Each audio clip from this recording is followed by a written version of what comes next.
Querido Deus, nós oramos para que o Senhor continue dirigindo os nossos passos ao trilharmos as veredas antigas que nos levam a Sião, a nossa santa e gloriosa cidade. Obrigado porque recebemos o refrigério pela Tua presença durante esse dia. Amém. Obrigado porque o Senhor nos fez cavalgar sobre as alturas da terra e nos sustentou com a herança do nosso pai Jacó. Obrigado por ajudar-nos a manter a reverência e manter a santidade nesse dia santo, nesse sinal de santificação entre Ti e o Teu povo. Amém. Agora, Senhor, nós abriremos mais uma vez a Tua palavra. Estamos chegando ao fim desse acampamento. Temos mais algumas palestras amanhã, 2 palestras amanhã e chegaremos ao fim. Nós oramos para que possamos levar toda essa bagagem, todo esse conhecimento para as nossas vidas práticas. Que a semente encontre um solo fértil e que possa produzir muitos frutos para o Teu reino. E que Cristo seja glorificado através da nossa vida. Oramos mais uma vez pela chuva do Espírito sobre nós. E que assim prossigamos em conhecer o Senhor, pois a Tua saída como a alva é certa. E o Senhor virá sobre nós como a chuva serôdia que rega a terra. Abra os nossos olhos para contemplarmos as belezas e maravilhas da Tua lei. E que Teu Espírito continue movendo-se, ou se movendo nesse auditório, trabalhando no nosso coração. Rogamos essas bênçãos em nome de Jesus. Amém.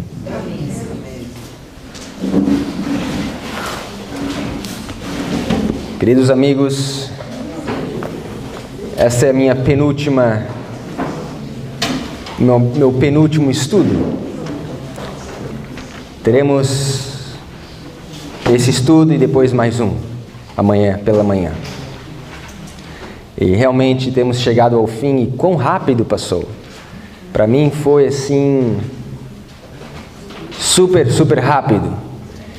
Estava dizendo para o pessoal que talvez no ano que vem nós vamos estender um pouco. Ao invés de fazer de quarta a domingo, vamos mudar um pouco, porque é muito curto. Talvez nós faremos em julho, onde as pessoas têm férias, folga e podem ficar uma semana reunidos. Seria uma bênção, né? Amém. Sábado a sábado, né? Seria muito bom. Queridos amigos, convido-os para abrirem as vossas Bíblias comigo no livro de Apocalipse, capítulo 2.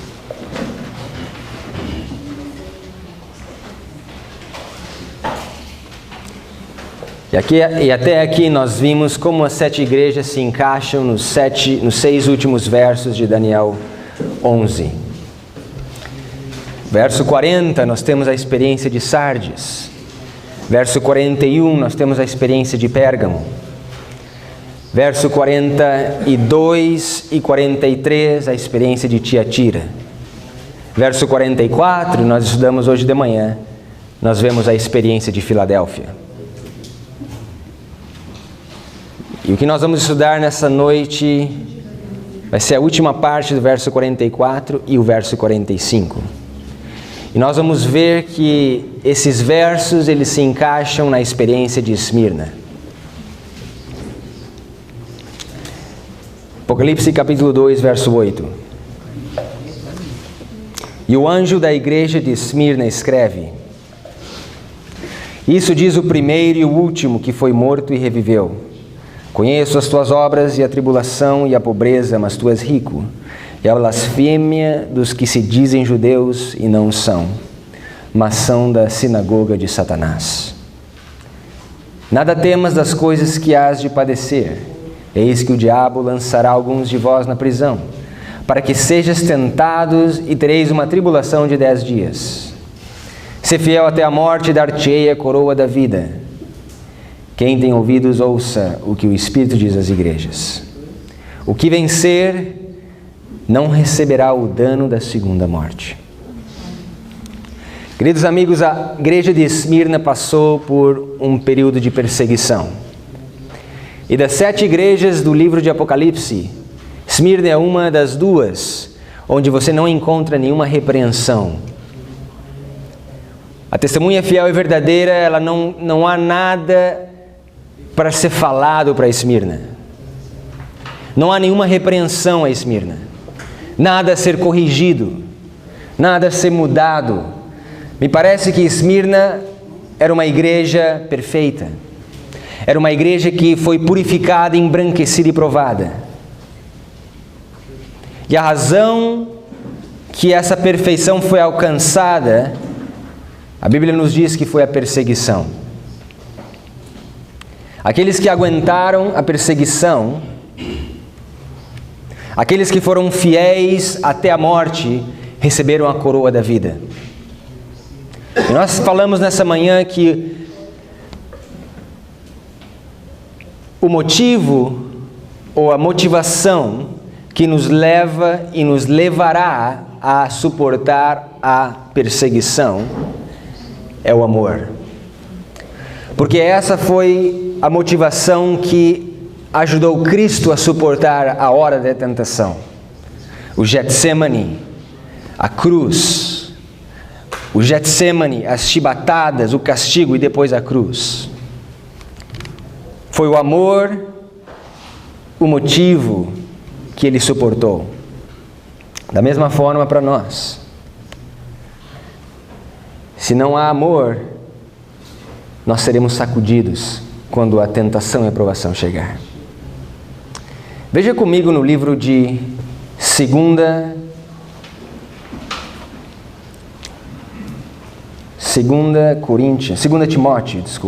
Timóteo, capítulo 3.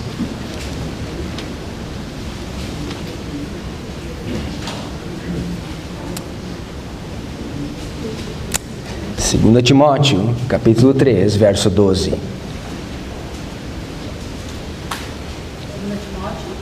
2 Timóteo, capítulo 3, verso 12.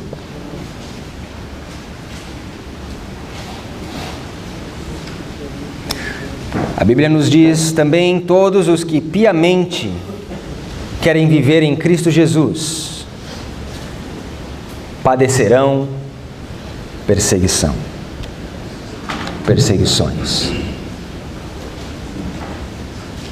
Todo aquele que quer viver piamente em Cristo Jesus padecerá perseguição.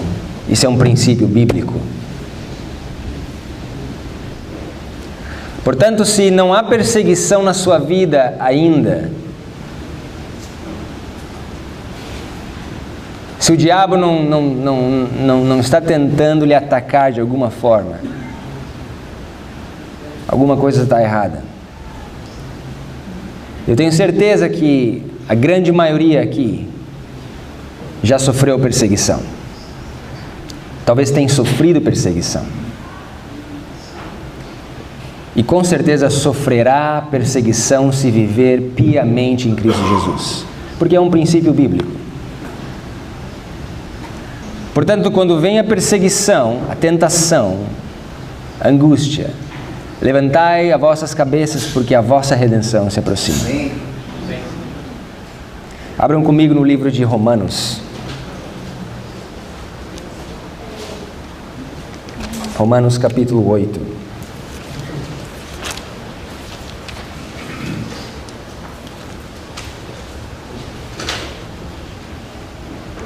Veja o que o apóstolo Paulo nos diz. Romanos capítulo 8, verso 35.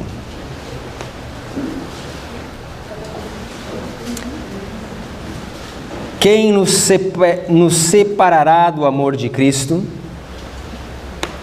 A tribulação, ou a angústia, ou a perseguição, ou a fome, ou a nudez, ou o perigo, ou a espada?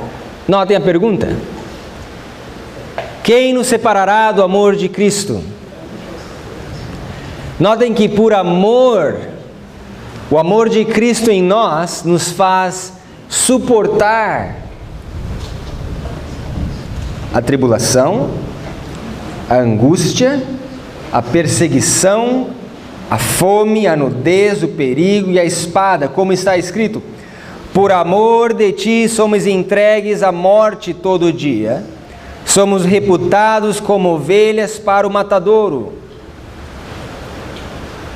Qual é o sentimento motivador, então?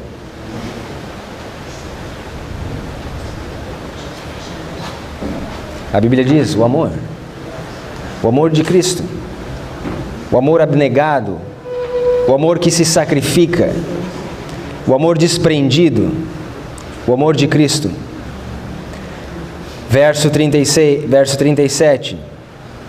Mas em todas essas coisas somos mais do que vencedores por aquele que nos amou. Porque eu estou certo de que nem a morte, nem a vida, nem os anjos, nem os principados, nem os potestades, nem o presente, nem o porvir, nem a altura, nem a profundidade, nem alguma outra criatura nos poderá separar do amor de Deus que está em Cristo Jesus nosso Senhor. Veja que essa era a experiência de Esmirna. Uma igreja que sofreu muita perseguição, onde os cristãos eram atirados para os leões, era um motivo de esporte, de entretenimento, durante os primeiros séculos. Todos os que viverem piamente em Cristo Jesus sofrerão perseguições. Veja o que o próprio Cristo Jesus nos diz. Mateus capítulo 5.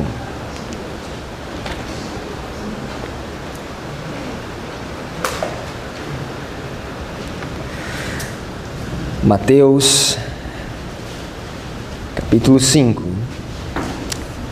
verso 10. A Bíblia diz: bem-aventurados os que sofrem perseguição por causa da justiça, porque deles é o reino dos céus. Bem-aventurados sois vós quando vos injuriarem e perseguirem, e mentindo disserem todo mal contra vós por minha causa. Exultai e alegrai-vos, porque é grande o vosso galardão nos céus, porque assim perseguiram os profetas que foram antes de vós. Sabe, eu não sei quanto a vocês, mas eu não gosto de ser perseguido. Eu não gosto de ninguém estar falando mentiras contra mim, calúnias. Não é um sentimento bom. Mas você sabe o que é pior? Você sabe o que é pior de alguém falar essas coisas e nos perseguir e inventar calúnias e fofocas? Pior é quando os nossos próprios amigos, os nossos próprios familiares são aqueles que estão por trás. A dor, ela é ainda maior. Veja aqui o que o livro de Lucas nos diz. Lucas capítulo 21.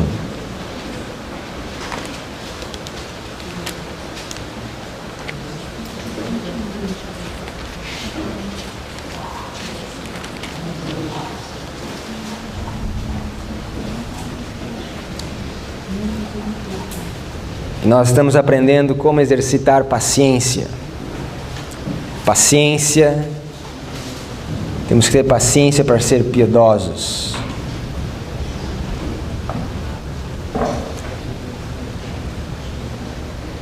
Lucas capítulo 21.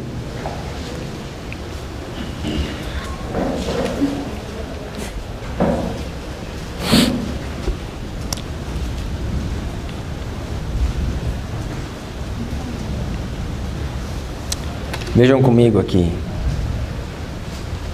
Começando no verso 16. Lucas capítulo 21, verso 16. E até pelos pais, irmãos, parentes e amigos sereis entregues e matarão algum de vós. E de todos sereis odiados por causa do meu nome, mas não perecerá um único cabelo da vossa cabeça. Na vossa paciência possuí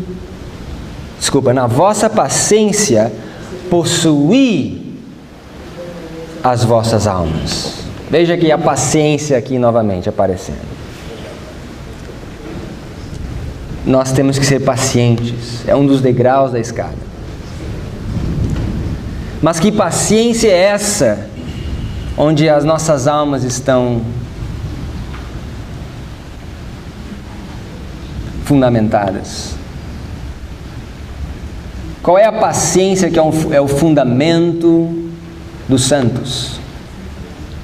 Qual é a paciência dos santos? Esta é a paciência dos santos. Aqui está a paciência dos santos.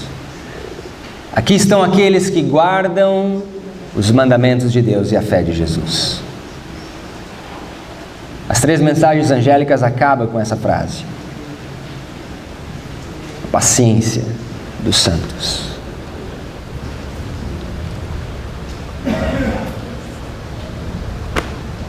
Abram comigo em Apocalipse capítulo... Antes de nós irmos ao Apocalipse, capítulo 17, eu queria convidá-los para ir no livro de Daniel. E nós vamos ver como que a experiência de Esmirna, essa igreja que foi perseguida, que foi purificada, embranquecida e provada, ela se encaixa nos últimos 6 versos de Daniel 11. Daniel capítulo 11, abra comigo lá.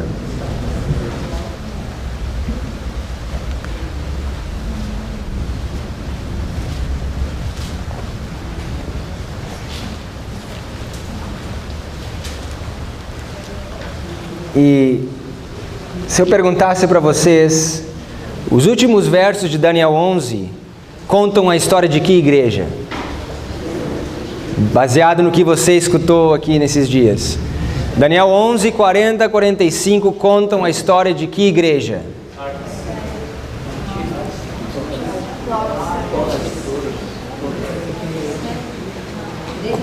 Quantos acham que é Sardes? Quantos acham que é Pérgamo? Filadélfia? Quantos acham que é Laodiceia?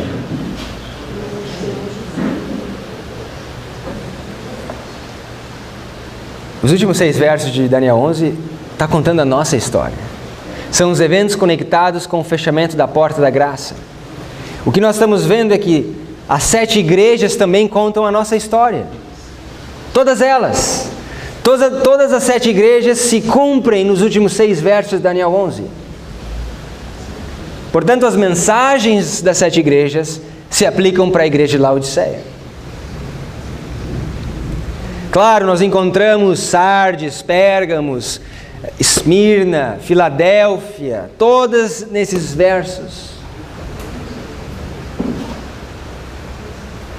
Mas a história de Daniel 11, 40 a 45 é a nossa história. São os eventos conectados ao fechamento da porta da graça. Olhem comigo no verso 44, mais uma vez. Mas os rumores do Oriente e do Norte o espantarão. Nós lidamos com essa parte do verso pela manhã. As boas novas do Oriente e do Norte. O alto clamor do terceiro anjo. Mas veja o que acontece quando o rei do norte se espanta, se perturba. E sairá com grande furor para destruir e extirpar a muitos. E armará suas tendas do seu palácio entre o mar grande e o monte santo e glorioso, mas chegará ao seu fim e não haverá quem o socorra. Então vejam que a atitude do rei do norte, a atitude de Roma moderna, depois de escutar o alto clamor, é começar a perseguir, começar a destruir, começar a extirpar a muitos. E nós sabemos, nós fomos avisados por mais de 150 anos já, que esses eventos estão nos esperando, que essa perseguição está nos esperando. Esmirna, mais uma vez, se repetirá nos últimos dias. Porém, não serão 10 anos de perseguição, mas serão 10 reis que se unirão com Roma e perseguirão o povo de Deus. Abram comigo em Apocalipse 17. Apocalipse capítulo 17.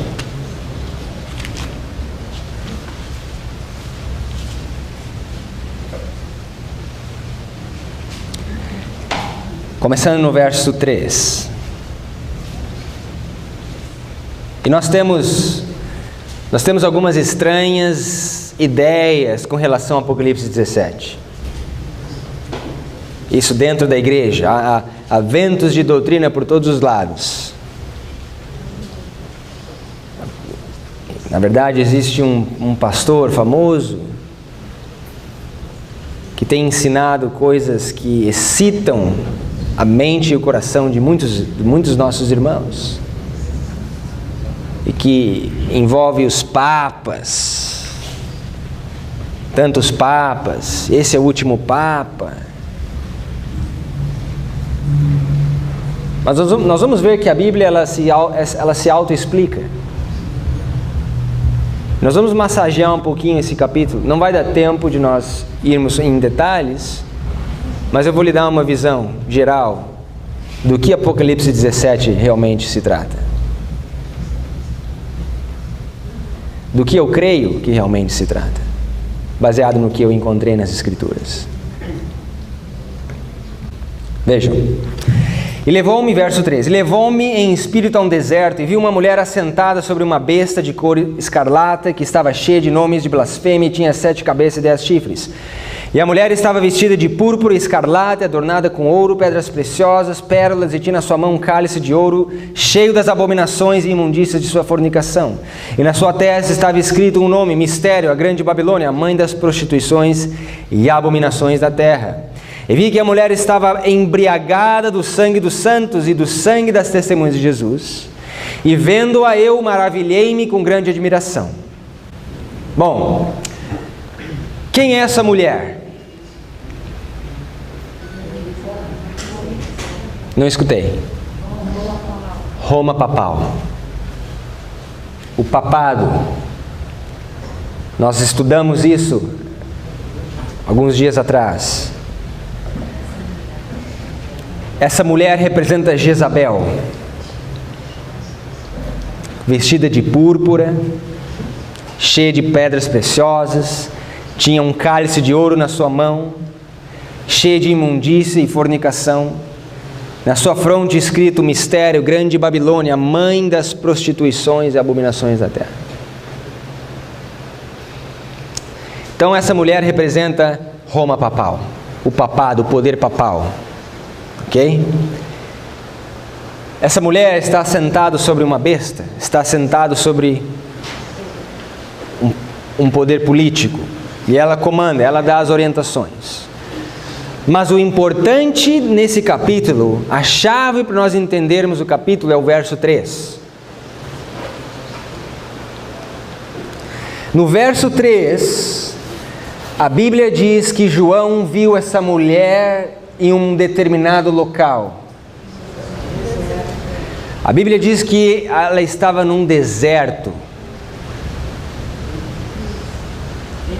Agora, por que isso é tão importante para nós entendermos o capítulo? O que representa o deserto onde a mulher se encontra? Ok. Que mais? Ok. Que mais? Tudo isso está correto, mas o deserto aqui representa algo muito importante para nós entendermos o capítulo. Veja bem, eu quero mostrar para vocês, abram comigo no capítulo 12. você vai entender o que o deserto aqui representa. Muito fácil, muito simples. Apocalipse capítulo 12. Vejam no verso 6. E a mulher, essa mulher é a igreja de Deus, quando você olha o contexto. A mulher, a igreja, fugiu para o deserto, onde já tinha lugar preparado por Deus, para que ali fosse alimentada durante 1260 anos.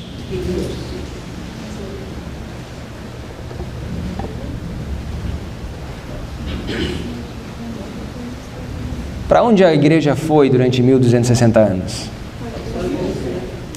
Para o deserto. E o que o deserto representou para a igreja durante 1260 anos? Fuga, proteção, refúgio. No caso dos Estados Unidos, uma nova terra. Ok. No caso dos valdenses, as montanhas. Veja no verso 14. E foram dadas à mulher 2 asas como de grande águia, para que voasse para o deserto, ao seu lugar onde é sustentada por um tempo, tempos e metade de um tempo, fora da vista da serpente. O que o deserto representa aqui para o povo de Deus? Representa Ok. Purificação. Deixa eu fazer uma pergunta. Você acha que foi uma experiência agradável esses 1260 anos para a igreja de Deus? O que estava acontecendo com a igreja? Estavam sendo perdidos. O que alguém falou alguma coisa lá atrás? Refugiada. Refúgio. Estava refugiada. Ok. Mas os 1260 anos também representam um cativeiro para o povo de Deus. A igreja estava em cativeiro, ela estava presa durante esse tempo, no deserto. Não tinha liberdade, por causa da perseguição, ela estava aprisionada nos bosques, nas cavernas, sem poder, a Bíblia não podia circular, não havia liberdade, o cativeiro. Lembram quando nós falamos que em 1798 Deus tirou o seu povo do Egito? Deus tirou o seu povo de Babilônia? Por que Deus tirou o povo de Babilônia em 1798? Porque ele estava em cativeiro. E o refúgio, sim, foi quando eles foram para a Terra Gloriosa. Ali, eles tiveram liberdade. Podiam adorar conforme a sua própria consciência. Mas os 1260 anos foi um tempo de cativeiro para a igreja de Deus. Agora, se o deserto representa o cativeiro, aonde João vê aquela mulher? Num deserto, num cativeiro. Isso é a chave para você entender Apocalipse 17. Sabe por quê? Volta lá. Volta lá. Apocalipse 17.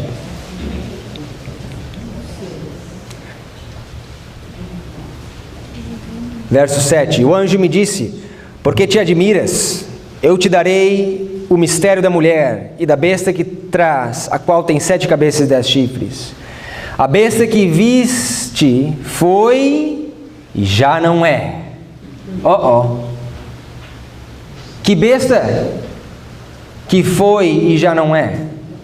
E há de subir do abismo, e irá à perdição, e os que habitam na terra, cujos nomes não estão escritos no livro da vida, desde a fundação do mundo, se admirarão vendo a besta que era e já não é, e ainda que é, ou que voltará. Então veja, quando João vê Babilônia, em Apocalipse 17, ele vê Babilônia num deserto. O deserto representa o cativeiro do papado. Porque ali a Bíblia diz, a besta que viste, ela foi no passado, ela já não é. Ela já não é o quê? O poder supremo, poderosa, o império supremo. A pergunta é, quando que Babilônia, Roma papal, perde a soberania? Apocalipse capítulo 13. Nós conhecemos o verso. A Bíblia diz no verso 2: E a besta que vi era semelhante ao leopardo, e os seus pés como pés de urso, sua boca como boca de leão, e o dragão deu-lhe o seu poder, o seu trono e grande poderio.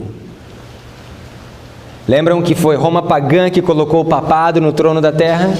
Em 538, dando-lhe o poder, trono e grande poderio. Depois de 1290 anos, uma ferida é entregue na sua cabeça. Veja, verso 13: E viu uma das suas cabeças como ferida de morte. 1798, o papado vai a cativeiro. E João vê essa mulher em cativeiro. E outra razão que nós sabemos que ela está em cativeiro é que o cálice das suas imundícies e das suas abominações estavam cheios com o sangue dos santos. A perseguição já havia atingido o seu clímax. Estava transbordando com o sangue dos santos. Esse é o final dos 1260 anos, não é o começo dos 1260 anos. Agora, voltem comigo em Apocalipse 17.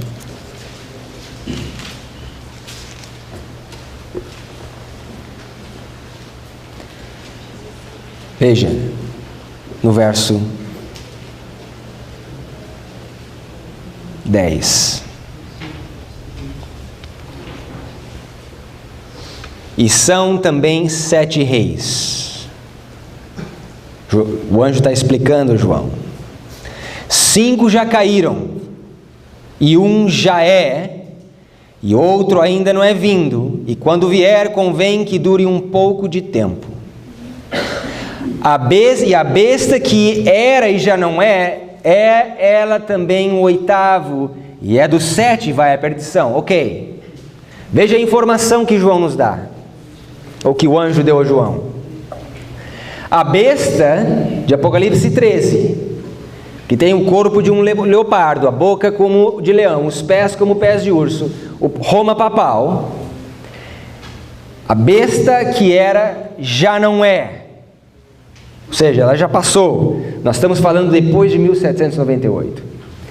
Mas ela é o 8º, ela voltará a reinar por um curto período de tempo. Agora ficou fácil. Olhe no verso 10. Os 7 reis. 5 já caíram. Nós sabemos que Roma papal, nesse contexto, no capítulo 17, Roma papal foi a última que caiu. Certo? Agora vamos fazer a contagem para trás. Antes de Roma papal, quem foi? Roma pagã. Antes de Roma pagã, quem foi? Grécia. Antes de Grécia, quem foi? Medo-Pérsia. Antes de Medo-Pérsia, quem foi? 5 já caíram. Babilônia, Medo-Pérsia, Grécia, Roma pagã, Roma papal. 5 já caíram.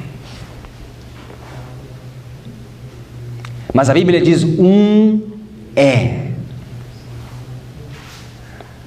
A pergunta agora é, quando Roma papal recebe a ferida mortal, que outra besta que sobe da terra e toma o lugar, e toma o controle, e toma o poderio?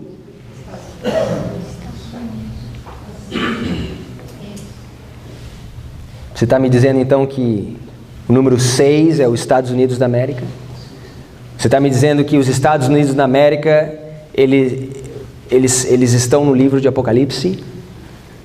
A besta que surge da terra com 2 chifres, republicanismo, protestantismo. Sim ou não? Estados Unidos é um reino bíblico? Sim. Está na profecia bíblica? Sim. Veja o que o Espírito de Profecia diz. Abra comigo na sua apostila.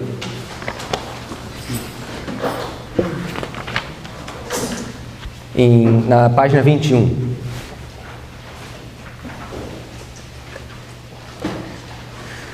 Página 21, o terceiro parágrafo ali, penúltimo parágrafo. Grande conflito, página 440, parágrafo 2.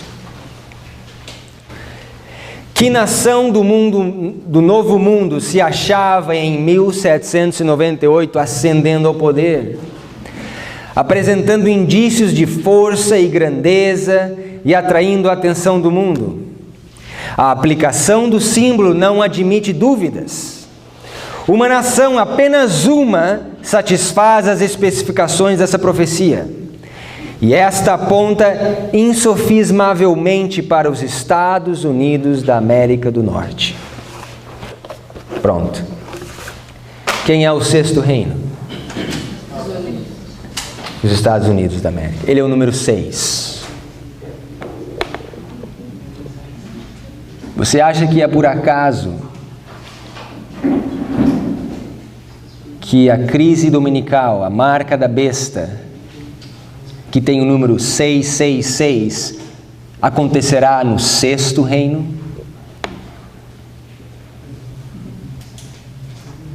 Não é por acaso. Mas veja o que a Bíblia continua dizendo. 5 já caíram, 1 já é. Quem é esse 1 que já é? Os Estados Unidos da América. O outro ainda não é vindo, número 7 ainda não é vindo. E quando vier, convém que dure um pouco de tempo. A besta que já não é, Roma papal, é ela também o 8º. Então veja que Roma papal, ela não vem depois dos Estados Unidos, ela é o 8º, ela volta no 8 só. No 8º. Então, entre os Estados Unidos da América e Roma papal, novamente, há um reino número 7. E a Bíblia chama esse reino dos 10 reis.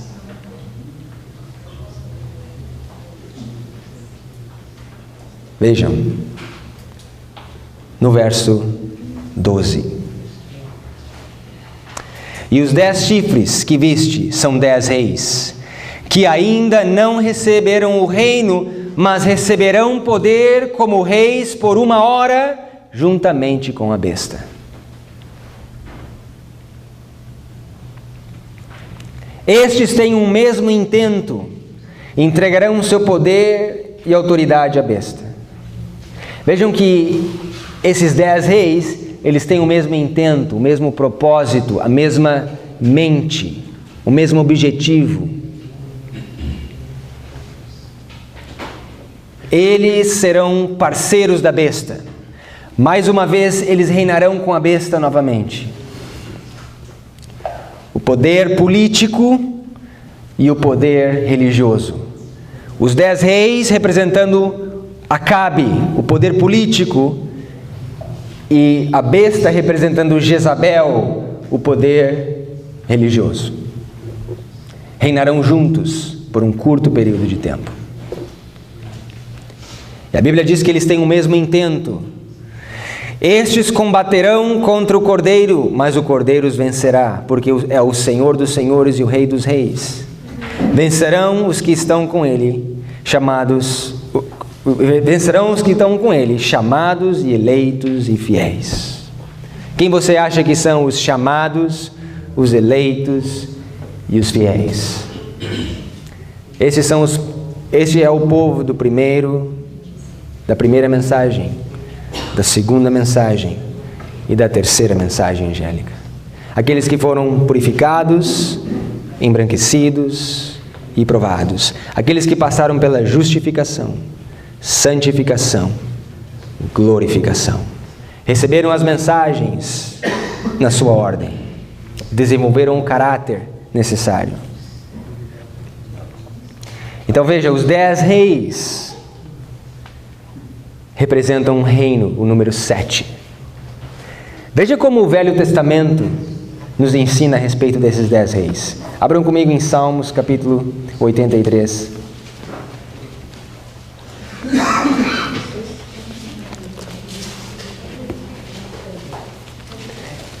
Veja que Esmirna teve que lidar com 10 anos de perseguição. Mas em Daniel 11, 44 e 45, Laodiceia tem que lidar com os 10 reis.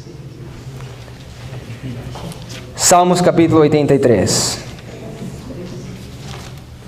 Salmos 83.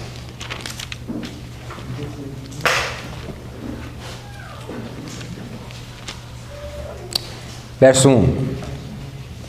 Ó Deus, não esteja em silêncio, não te cales, não te aquietes, ó Deus. Porque eis que teus inimigos fazem tumulto, e os que te odeiam levantaram a cabeça, tomaram astuto conselho contra o teu povo, e consultaram contra os teus escondidos. E disseram, vinde, e desarraiguemo-los, para que não sejam nação, nem haja mais memória do nome de Israel. Porque consultaram juntos e unânimes, eles se unem contra ti. Vejam, quem quer que seja esse grupo de pessoas, eles também têm o mesmo intento. Eles são unânimes, eles têm a mesma mente, o mesmo propósito, o mesmo coração, da mesma forma que os 10 reis. E o intento deles é perseguir e destruir o povo de Deus, os seus inimigos que eles odeiam.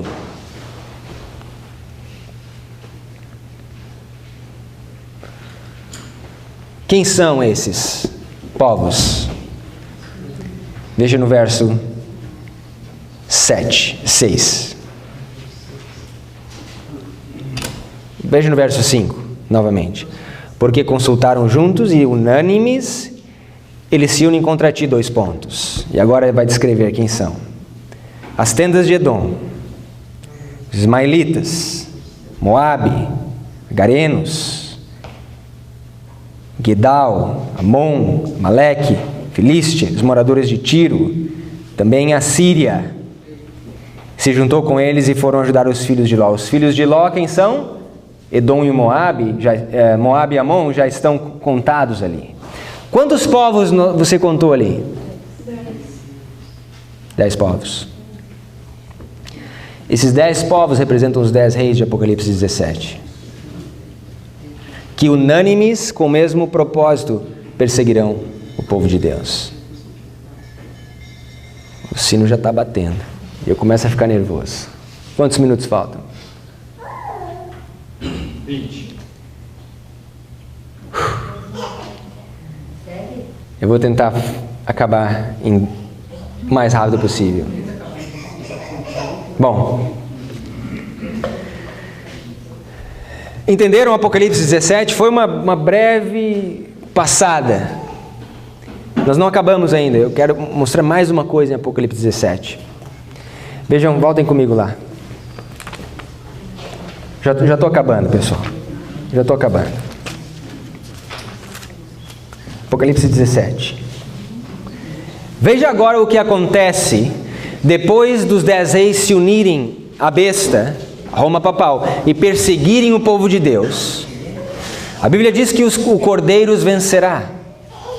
Veja o que acontece. Interessante.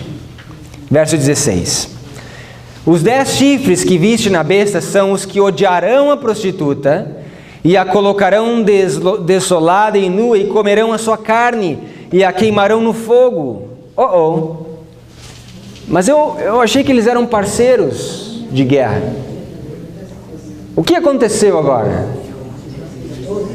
A Bíblia diz que os 10 reis agora começam a odiar a besta. Eles perceberam que foram enganados pela besta, foram seduzidos por Jezabel,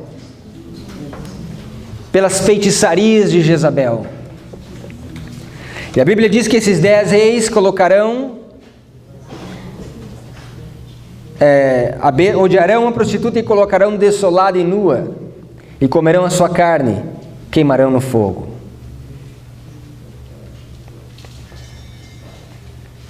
Segunda vez. Está me deixando mais nervoso. Abram comigo em 2 Reis. 2 Reis, capítulo 9.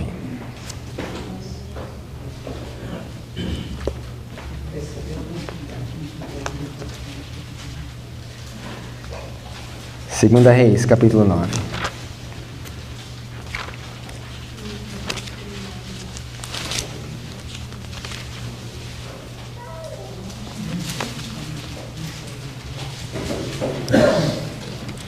Qual é o fim da besta?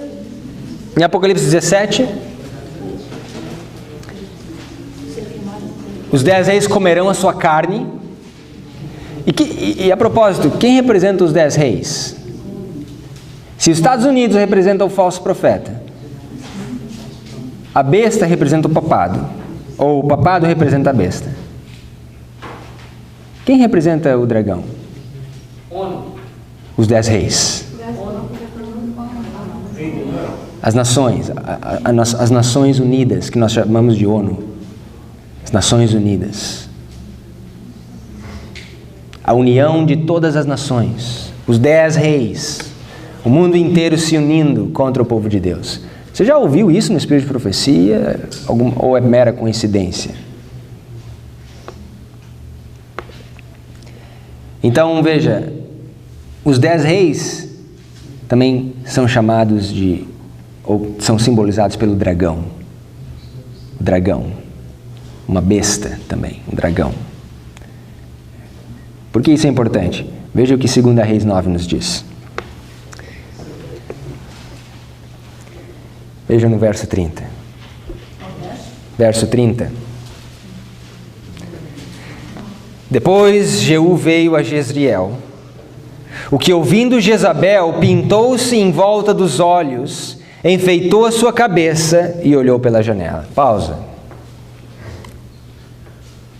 Por que você acha que Jezabel se pintou, colocou a sua maquiagem?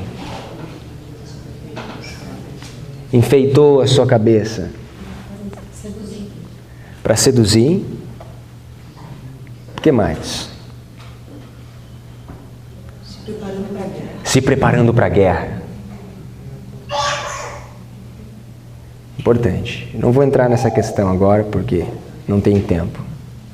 Mas ela se maquiou para seduzir, enfeitiçar, mas ela estava se preparando para uma guerra. Você conhece algum povo que se pinta quando vão à guerra? Ah, sim. Muitas nações se fazem a mesma coisa. O próprio exército? Muito bem. Veja. Verso 31. E entrando Jeú pelas portas, disse ela: teve paz Imri, que matou ao seu senhor. E levantou ele o rosto para a janela e disse: quem é comigo? Quem? E 2 ou 3 eunucos olharam para ele. Então disse ele: lançai-a daí abaixo.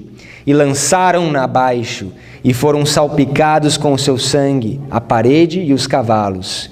E Jeú a atropelou. Entrando ele, havendo comido e bebido, disse: olhai por aquela maldita, sepultai-a, porque é filha de rei. E foram para sepultar, porém não acharam dela senão somente a caveira, os pés, as palmas da mão. Então voltaram e lhe fizeram saber, e ele disse: esta é a palavra do Senhor, a qual falou pelo ministério de Elias, o tesbita, seu servo, dizendo: no pedaço do campo de Jezreel, os cães comerão a carne de Jezabel. O que nós encontramos aqui? Qual é o fim de Jezabel? Comerão a sua carne e queimarão no fogo. Jezabel está sendo comida por cães, por bestas também.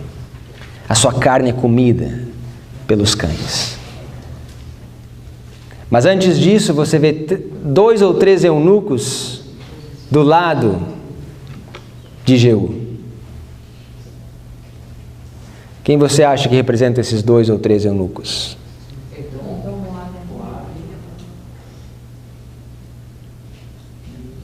Aqueles que não se contaminaram com a mulher?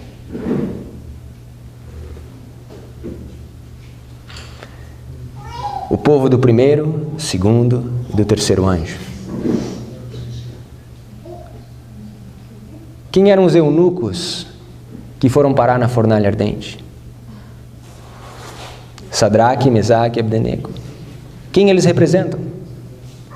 O primeiro, segundo e o terceiro anjo. O povo das 3 mensagens angélicas. E o que acontece quando desce o 4º anjo? Jesus se junta ao terceiro anjo, aos 3 anjos. Representando o Apocalipse capítulo 18, aquele anjo poderoso dando poder à mensagem do terceiro anjo. Veja como a Bíblia ela se encaixa. Mas a Bíblia diz que eles lançaram Jezabel da janela e os cavalos pisaram nela. Então veja, não foi só os 10 reis que comeram sua carne, os cães, mas também ela foi atropelada por cavalos. Quem são esses cavalos que atropelam ela? Então vejam, o povo dos 3 anjos são responsáveis por trazer Babilônia ao seu fim, pelo fim de Jezabel. Os 10 reis são usados também para trazer um fim a Jezabel. Mas a Bíblia diz que os cavalos a atropelaram. Quem são esses cavalos que atropelaram? Qual era a aparência desses cavalos, eu me pergunto. Abram comigo em Apocalipse capítulo 9.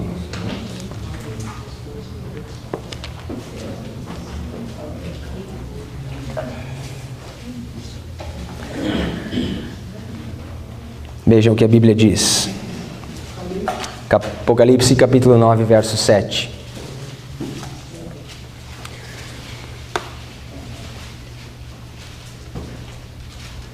A Bíblia diz: e o parecer dos gafanhotos era semelhante ao de cavalos aparelhados para a guerra. E sobre as suas cabeças havia umas como coroas semelhantes ao ouro, e seu rosto era como o rosto de homem. Os 3 eunucos, o povo dos 3 anjos. Os cães representam os 10 reis. E os cavalos? Vocês estão vendo cavalos aqui? Cavalos aqui.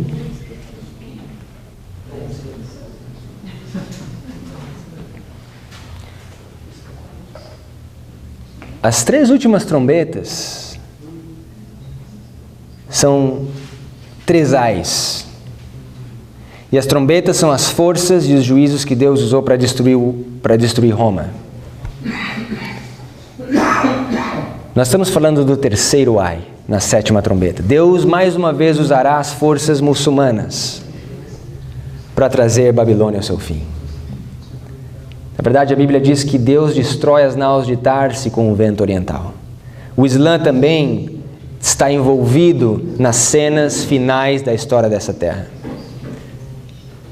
Temos nós visto a agitação do Islã nas notícias de hoje, a guerra no Oriente Médio e essa guerrilha, esse Estado Islâmico que está sendo formado. Veja como o Islã também é parte da profecia. Eu sei que o meu tempo já se esgotou, mas eu quero levá-los a uma outra história para nós encerrarmos. Antes de nós irmos a essa história, eu quero que você leia novamente o verso 45 de Daniel 11. E Daniel 11 nos mostra aonde que Jezabel chega ao seu fim. Aonde que Babilônia chega ao seu fim. Verso 45. E armará as tendas de seu palácio entre o mar grande e o monte santo glorioso, mas chegará ao seu fim, e não haverá quem o socorra. Aonde que Babilônia chega ao seu fim? Aonde que o rei do norte chega ao seu fim? Entre o mar e o monte. Quem é o monte santo e glorioso? Nós aprendemos isso. O povo de Deus. Ok? Então veja que o fim do grande conflito aqui nessa terra se dá entre o mar e o Monte Santo Glorioso. Ali o papado chega ao seu fim, Babilônia chega à sua queda final. Agora sim, meu último texto. Abram comigo em Êxodo capítulo 14. Êxodo capítulo 14.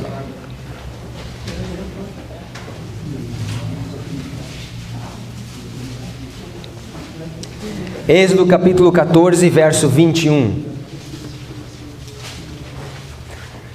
A Bíblia nos diz, em Êxodo 14, verso 21, então Moisés estendeu a sua mão sobre o mar, e o Senhor fez retirar o mar por um forte vento. Qual foi o vento que abriu o mar? Qual foi o vento que possibilitou a segura passagem do povo de Deus? O vento oriental. Veja que o povo muçulmano, o Islã, eles sempre estiveram envolvidos nessa obra de proteger o povo de Deus. E até o final eles estarão envolvidos nessa obra. Lembram da época de José? Se não fossem os ismaelitas e os midianitas, José teria morrido naquela cova. Eles compraram José e levaram para o Egito, salvando a sua vida. Lembram na época de Moisés? Moisés fugiu a Midian, aos midianitas, e viveu lá 40 anos protegido de Faraó. Lembram do bebê Jesus? Lembram que os magos do Oriente, ou os sábios do Oriente, receberam um sonho de Deus dizendo: não voltem a Herodes, voltem direto à sua terra. E foi por essa razão que Jesus conseguiu escapar com Maria e José para o Egito. Herodes mandou matar todas as crianças. Mais uma vez, o Islã. E na Reforma Protestante? Lembra quando Roma se juntou com o rei Carlos V para tentar destruir e arruinar a Reforma? Quem que Deus enviava como uma distração para o papado? Os turcos. Quem são os turcos? Os descendentes de Ismael, o Islã. Então nesse verso, quando você vê o vento oriental abrindo o mar, abrindo o caminho para que o povo de Deus passe em segurança, mais uma vez o Islã estará envolvido nessa crise final. E veja o que acontece. O mar tornou-se em seco e as águas foram repartidas, verso 22. E os filhos de Israel entraram pelo meio do mar em seco, e as águas foram-lhe como um muro à sua direita e um muro à sua esquerda. E os egípcios os seguiram, e entraram atrás deles todos os cavalos de Faraó e os seus carros e os seus cavaleiros até o meio do mar. E aconteceu que na vigília daquela manhã, o Senhor na coluna de fogo e de nuvem viu o campo dos egípcios e alvoroçou o campo dos egípcios e tirou-lhes as rodas de seus carros e dificultosamente os governavam. Então disseram os egípcios: fujamos da face de Israel, porque o Senhor por eles peleja contra os egípcios. E disse o Senhor a Moisés: estende a tua mão ao mar, para que as águas tornem sobre os egípcios, sobre os seus carros e sobre os seus cavaleiros. Então Moisés estendeu sua mão sobre o mar, e o mar retornou com a sua força ao amanhecer, e os egípcios, ao fugirem, foram de encontro a ele, e o Senhor derrubou os egípcios no meio do mar. Qual foi o fim dos egípcios? No meio do mar. E chegará ao seu fim, e ninguém poderá ajudar. Agora, de um lado nós vemos o mar. Agora, o que tinha do outro lado? O Monte Santo Glorioso. A Igreja de Deus. De um lado o mar, de um lado a igreja. o mar e o monte santo e glorioso. E o que acontece agora? Veja no verso seguinte. Veja no verso 1 do capítulo 15. Êxodo capítulo 15, verso 1. Então cantou Moisés e os filhos de Israel este cântico ao Senhor. O que acontece logo depois?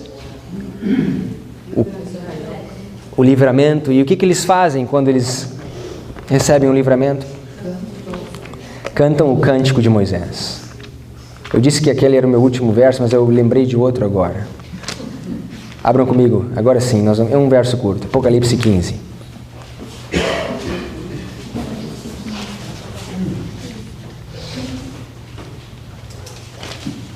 Apocalipse 15.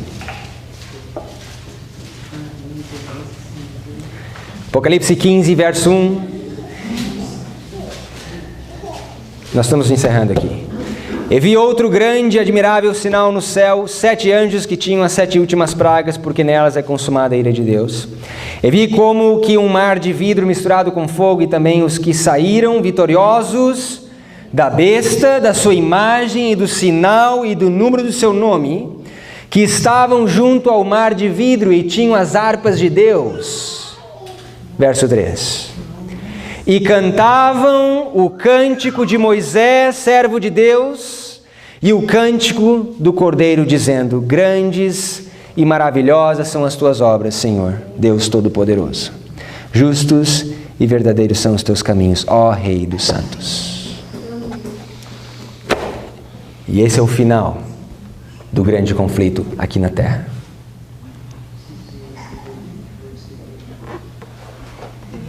A experiência de Esmirna, ela se repete nos últimos 6 versos de Daniel 11.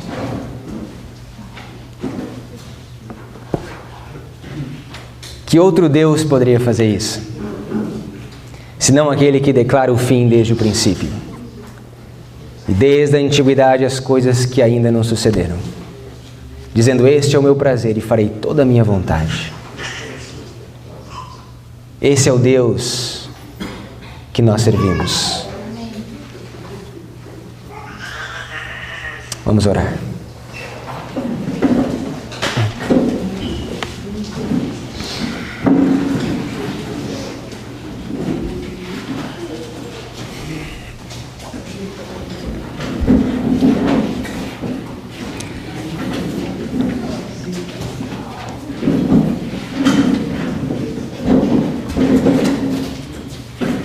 O Teu Espírito nos leva a nos prostrarmos diante de Ti, Senhor. Porque grandes são as maravilhas das Tuas mãos. Grandes são as revelações do Teu Espírito. O Senhor tem mostrado para essa geração coisas maravilhosas. O Senhor tem anunciado o fim desde o princípio. Nós reconhecemos a Tua soberania no controle da história. E também no controle da nossa vida. A nossa oração é que isso nos leve a uma intimidade maior contigo, a uma comunhão mais forte e mais viva contigo. Que ao comermos esse favo de mel, esse livrinho que é doce como mel, isso possa reavivar os nossos ossos, dar saúde aos nossos ossos, e que possamos nos levantar como um exército poderoso, como aqueles 3 eunucos, que serão responsáveis também em trazer Babilônia ao seu fim. Obrigado pela Tua bondade. Derrama a Tua misericórdia sobre a Tua igreja. Oramos em nome de Jesus. Amém.